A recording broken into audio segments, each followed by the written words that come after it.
Hey everyone, welcome to my channel again. In this instance, I'm going to be modeling a SubD fork in Rhino 7. So for my students, this is the first time, so this should be great fun, I hope. So this is incomplete at the moment. It's just what I was practicing with, and to give you a picture of where we're going. So I'll switch that off. And let me explain quickly, or as quickly as I can, what goes on in SubD. So I've opened the SubD tools tab, and you've got a set of commands which looks a little bit intimidating all the way across. What you can do to simplify this is these last ones from this yellow one here. These are selection tools. Don't worry about them for now. These four here have to do with converting from one thing to another. So that's converting to SubD from a NURB, and that's converting from a SubD to a NURB. And then this one here is to do with the architecture, seeing the architecture of SubD, and that's for repairing. So really, the first 8 commands up to this one are commands which you use to create a shape without having a sketch. Then the next 5 all require sketches, or sketches and surfaces.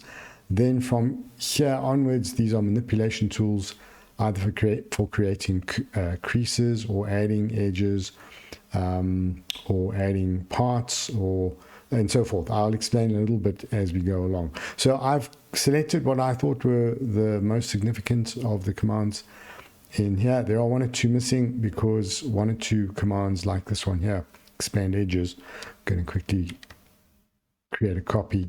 That one has been added subsequent to my initial starting of this video. So there it is there. So let's get to it. I'm going to select this one here, the create a SubD ellipsoid, and I'm going to select my starting point and then hold the shift button down and then drag this out and drag it up. Okay, so hold on, let me put my keyboard tracker on. Okay, so keyboard tracker is on, so you can see what it is that I'm doing. So I'm going to go to the top view.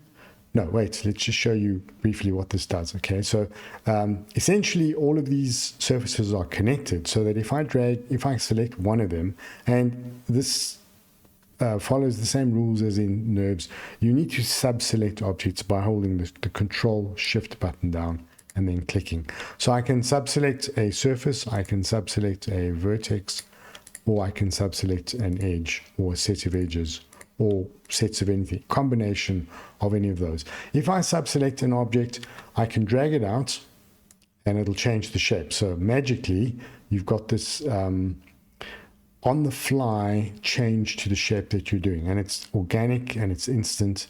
And as you can see, it's linked so that when I drag one surface out, it affects at least 3 other surfaces. So brilliant for organic modeling and for quick modeling of all kinds of shapes. I'm going to show you, I'll quickly model something like a model aeroplane. So I'm going to show you how to use this reflect SubD command. If you've got something which you want to be mirrored, I'm going to go to the top view, and it's going to ask me which SubD do I want to have mirrored. I'm going to select that one, select my midpoint because I went from the midpoint, hit enter, and then go back to this view, and you'll see that now that the one side is actually darker than the other. So underneath the hood of all of this is a sort of an architecture, and I just need to show you that quickly. I hit the tab button, or this one here, and you can see that these rectangles form the basis of what you're doing. So this is going to be useful later on. I want to show you how that works. And what I'm going to do here is, well, I'm just grabbing one side and I'm going to extrude it out once, twice, and then I'm going to drag this extrusion down a bit, and I'm going to sub-select those arms and drag them down a bit. Okay, and then let's do the same over here. Right, once, twice, and then I can rotate this one if I want to, drag it backwards, scale it by holding the shift button down or not. Depends on what you want to do. Okay, so not quite the aeroplane that I was hoping for, but I think you get the picture. Scale that in, for instance. All right, so I'm not going to labor this one because obviously we want to get on with the video, but that just gives you a quick overview of how this works. So I'm going to delete that, and then I'm going to go to my images layer because I want to put an image on here and then lock it later on. So as usual, type in PIC or PI and you'll get straight to the pictures command. Select this picture which I sent you of my fork. The fork is from my master's project, one of a couple of sets. So I thought this would be useful because it's my own work. So you can see that I don't need to copy someone else's all the time. And also it is quite a useful object as far as being very, very organic. So I'm going to drag it down to where I want it to be and drag it out the way. Go to the top view and I want to scale it now. So I'm going to use the rectangle command. I could just draw a line in here, 220 millimeters long. That's roughly the size of it. But I prefer using a rectangle because then I've got something more visually, it's easier to reference it. So I'm going to drag this to my midpoint and then I can drag and scale this image. So I've selected the image, drag, hit the shift button down, shift button, and then scale it down, drag it across to get it roughly where I want it to be. And then maybe a little bit more scaling. So at the moment, this is deliberately kind of loose and inaccurate because really this kind of modeling is about being not that accurate. You can be pretty accurate, but it's really about quick organic modeling rather than super accurate modeling. So I want to get that image to be a bit transparent. So let's go across to there. Right, go back to my layers and I'm going to lock this layer by just going up one and locking it. And those items are both on the locked layer, so I can't access them at the moment, which is great. So let's go back to the top view and then I'll show you the command I'm going to use primarily is the SubD loft, or at least in the beginning. SubD loft allows you to loft between surfaces. Let's just see, it says curves and boundary edge chains in loft order. So you can have a surface and then select the boundary edge of it, and then you can have a curve. So the brilliance of this is that I can draw the outlines of what I want. I'm going to use this control point curve. And as ever, try and make this curve as simple as you can. So something like that. It's going to want to snap to the end because my snaps are on. I can hold the Alt button down to stop it snapping. And then hit enter. So I want a repeat of that line. And that's because it has a certain number of points. I don't want to have to create another line at the bottom and sort of count how many points I've got, because I want the same number of points top and bottom. So I'm going to use the mirror command, snap to the point which I've entered in there. Not quite, but it's good enough. And there we go. I've got a mirror of this one, and then I can select those points and just drag them inwards.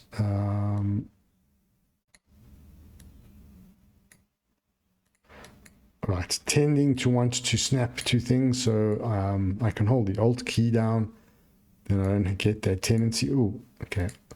What I did there is I held the Alt button down as I moved, so if you tap it, you get a duplicate, right? So that's why I got a duplicate. So what you got to be careful there to hold the Alt button down first, I think.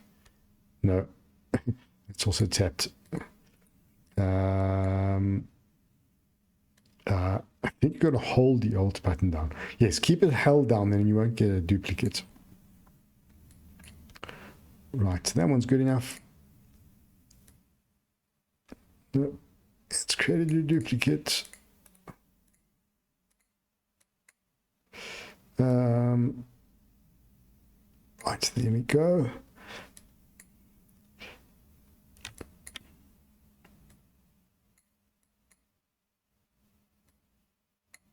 Okay, so you could tweak this to till the cows come home. Not what you want to do, because we are going to be able to tweak it inside of the SubD modeling as well. Let's go to that command. The way it works in this case is you just select two curves. They don't have to be SubD curves. They can just be any curves. Doesn't matter. You can do something with SubD curves as well, but I'll show that to you at a later point if you want to know. So I select the first set. No, sorry, let's try that again. It's just 1, 2, and then enter. So you don't have to do anything in between.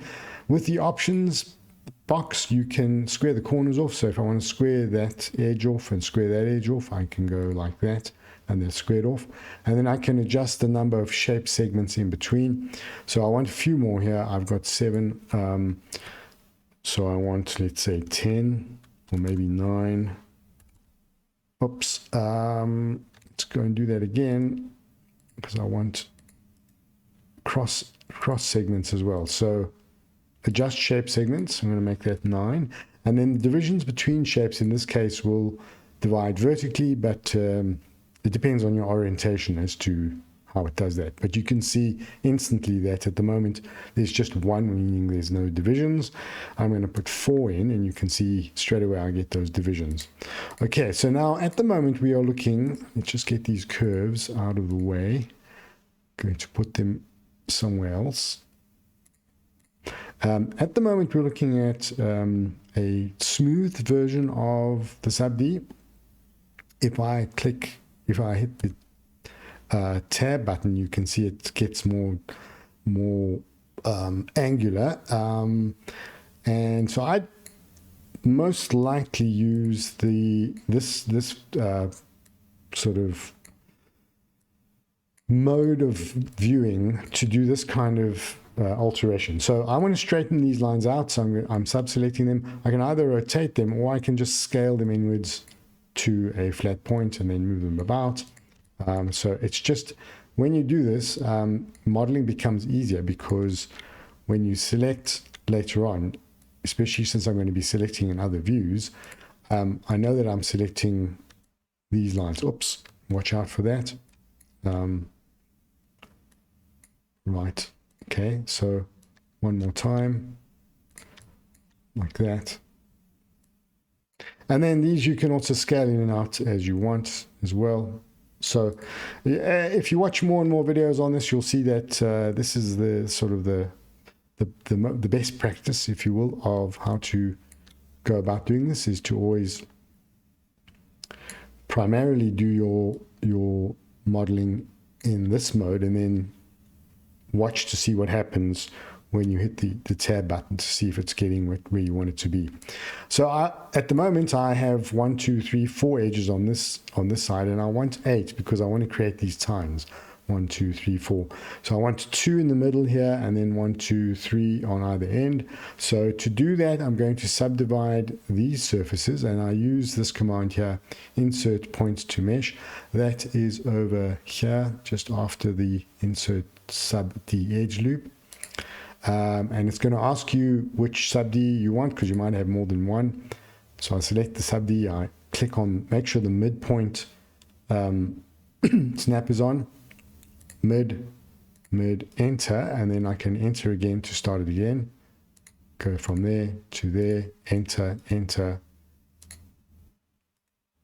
snap, enter, snap, enter. Right, so now I should have 8 SubD edges and 9 vertices. 9 and 8, there we go. So I can select 1, 2, 3, and 4, and I'm going to drag them out once. And as soon as I drag them out, I'm going to scale them so that they follow those curves. Once, twice. Scale this out a little bit. So I'm not activating any keyboard commands. I'm just using the mouse now. Other than the shift button. No, not even the shift button. Right, so I've moved them in.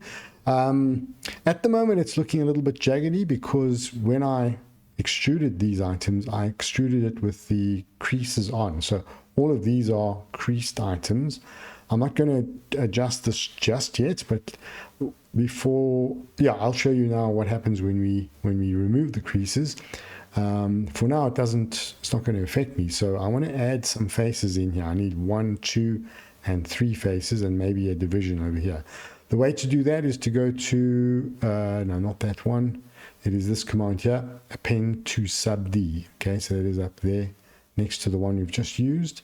Append to SubD allows you to append or add to the SubD that you've got one face at a time. So it'll ask me which SubD. I say that one. I enter.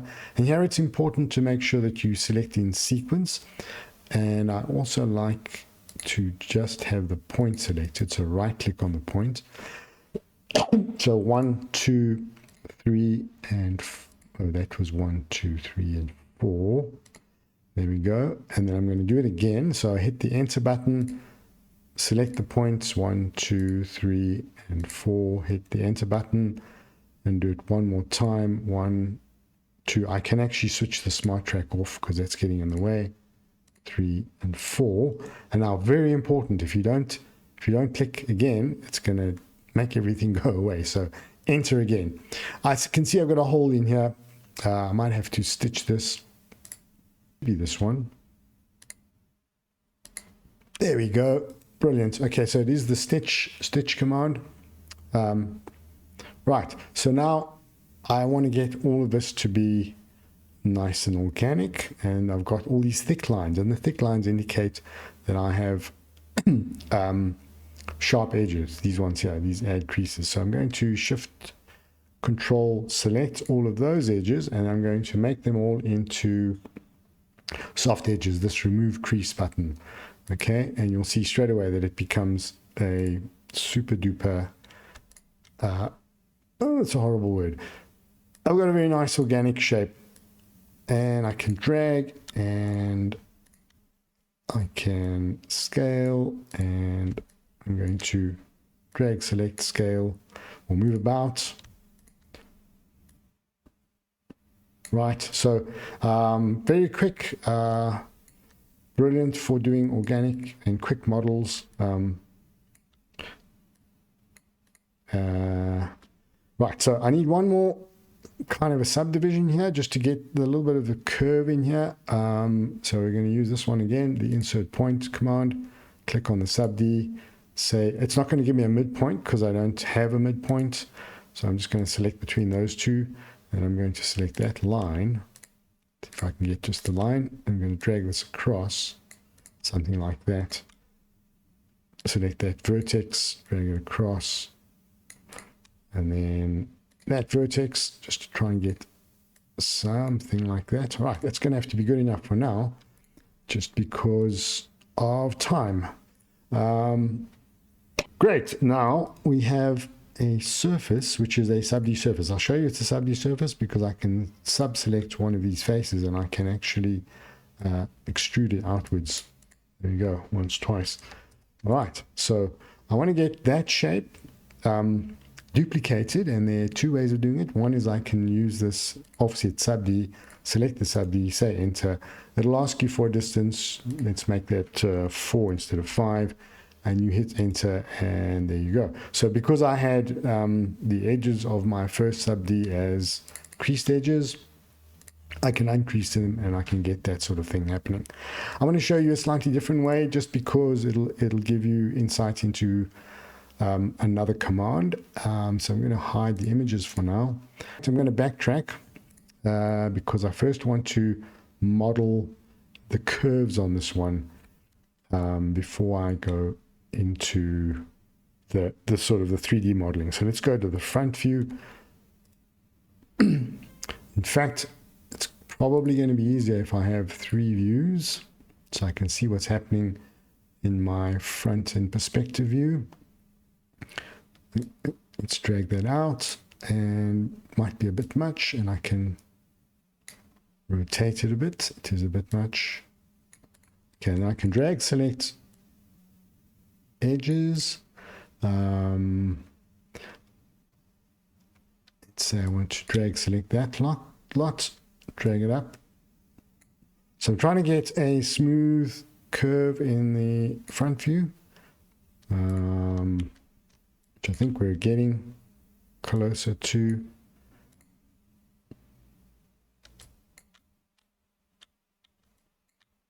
That one there might be going a bit too high. It's this one here that I want. All right, so if I could actually sit here and play all day. All right, but now how do I get this whole lot to face kind of angle upwards? I think I've shown this to you before, but I'll show you again. You can change the position of the gumball by, you can either click on this little round button. Yours might not appear because I think they made it disappear. I've got mine set to actually appear. Relocate gumball, but there's an easier way. You can either wait for both arms to go black or just one. If I get one arm to go black and I hit the control key, I can drag this in one direction and I can let it go. It's not going to snap there for very easily to a point. So let's just put our snaps back on. The way to get it to snap is to wait till both arms go black and then hold the control button down. Now I can drag this anywhere I want, and I can get it to snap anywhere I want. So I want it to snap to that point. And with that snap in place, or that item, I can now angle the whole of my fork tines upwards. Okay, so maybe that needs to come down a bit. Yeah, that looks good. And maybe these, maybe one by one. Just drag them up and curve them down a bit. Right, so this does take a little bit of practice to get this to work exactly as you want it to, but you can see how quick it is once you have those moves under your belt. I can see that I didn't select all of the ones I wanted there.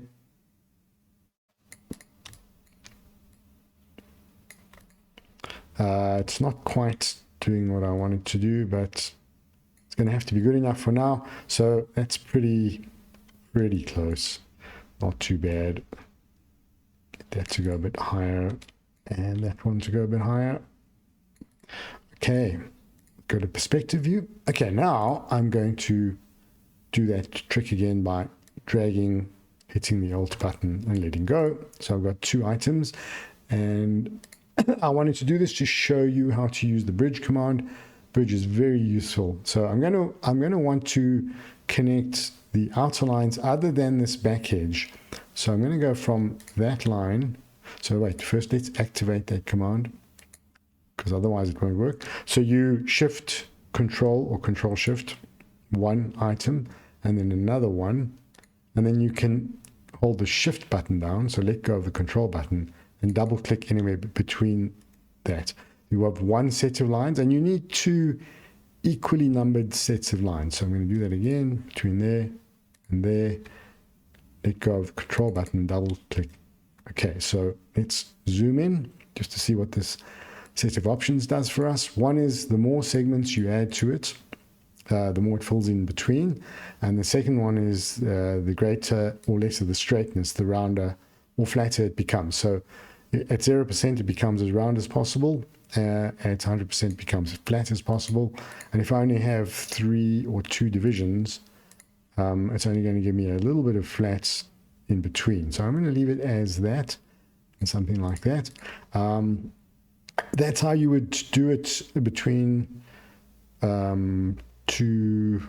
Well, that's just to show you how the tool works.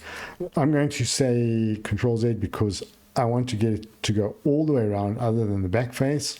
So let's go from that line to that line. Shift click, say yes. From that line to that line. Shift double click, say yes. And they're going all the way around, and I'm going to say yes. Great.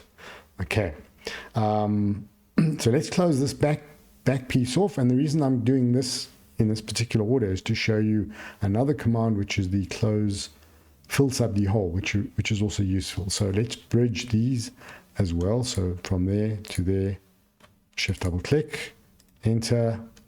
From there to there, shift double click, enter. and let's give it 4 divisions. Say okay. In fact, that might not work. Let's see, because here I've got 1, 2 on this edge, and I've got 1, 2, 3 on that edge, which means I need to choose 2 on this edge and 1 on that edge, which is not going to work. So what I can do here is I can just double click, select that line and delete it. So now I have one edge meeting one edge, and I can leave the holes open. So bridge between this line, this edge, yes, and that edge. There we go. And I want to be just 2. So okay, or 1. What I'm watching here is I'm watching to see what happens with this curve here. So I probably need 2, and let's do that again.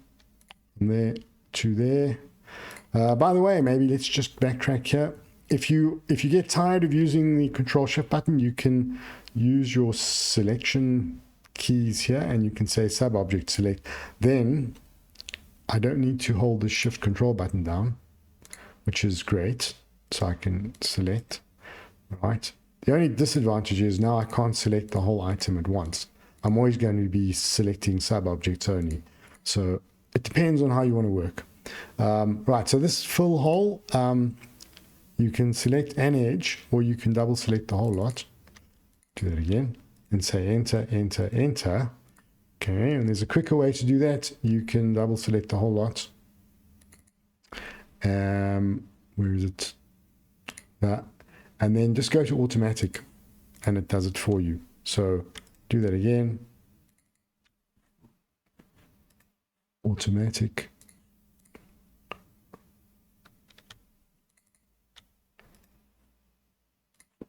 Okay, and here I can use a shortcut key as well. So instead of going up to the top and saying automatic, I can just hit the A button and say done. Right, so I wanted to show you this because I want to now create sort of offset lines from this line in particular all the way around, because I want more control of this edge. I want to sharpen it up. So I'm going to use this command here, which is the expand edges. That's the one I dropped in over there. And you'll see straight away that you get the option of going both sides of the line, or you can go to just one half of the line, or you can go to another half of the line. And then you can decide on whether you want, we've got double, whether you want the offset to be medium, large, small, or custom. I'll leave it medium for now. Okay, and that allows me now to have a much sharper edge here, or to control this edge. So I can double click, select that whole edge and drag it out. At the moment, this is going to create a problem. I'm showing you this just in case you run into these problems, because what's really happening now is that one edge is folding over another. That's why it's creating this weird shape. Let's just try and straighten that out a bit and up a bit. And then I'm going to hit the tab button. So you can see in this squared off version, you get a much clearer picture of where the error is. So I'm going to double select this edge and drag that back. Let's go to the front view. It's going to be easier to see what I'm doing. Drag that back and up. And there we go. I've solved that problem, kind of. I want these two edges to come back. No, that's not going to work. Tab, just to see what I'm doing. And I can shift select that lot, and I can scale them outwards, drag them inwards. All right, so hopefully you're getting a picture now of the basics of how to use this. As I say, it does require practice.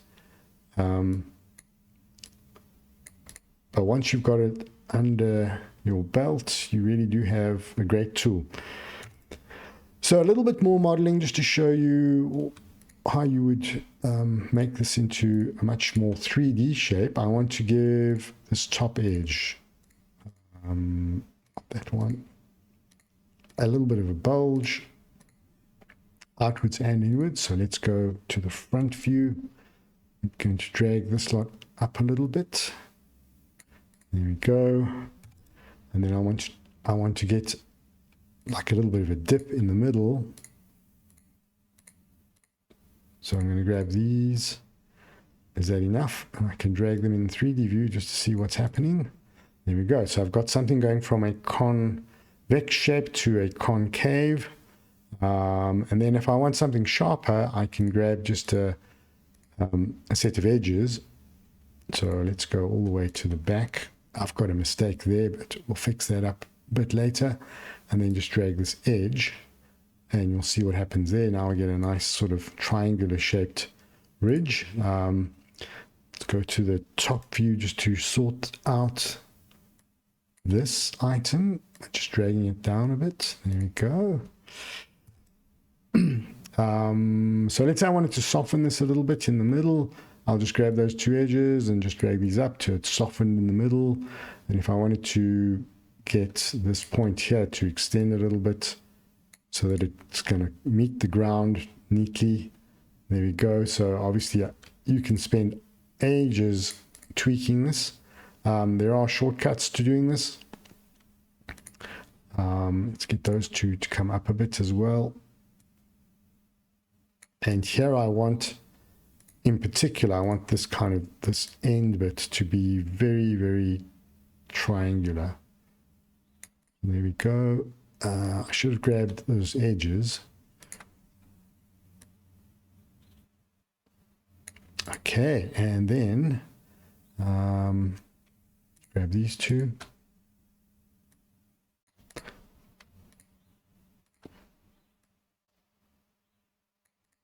All right, and if I want to now square, if I want to sort of get that edge to be sharp, I can put a crease in the end, and I've got a very sharp point, and I can drag those two back if I want to give it a little bit more shaping, something like that. There we go.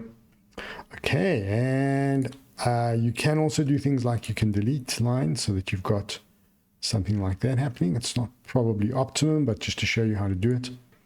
I hope that's useful. I think this is brilliant. I love it. Happy modeling, and thanks for watching.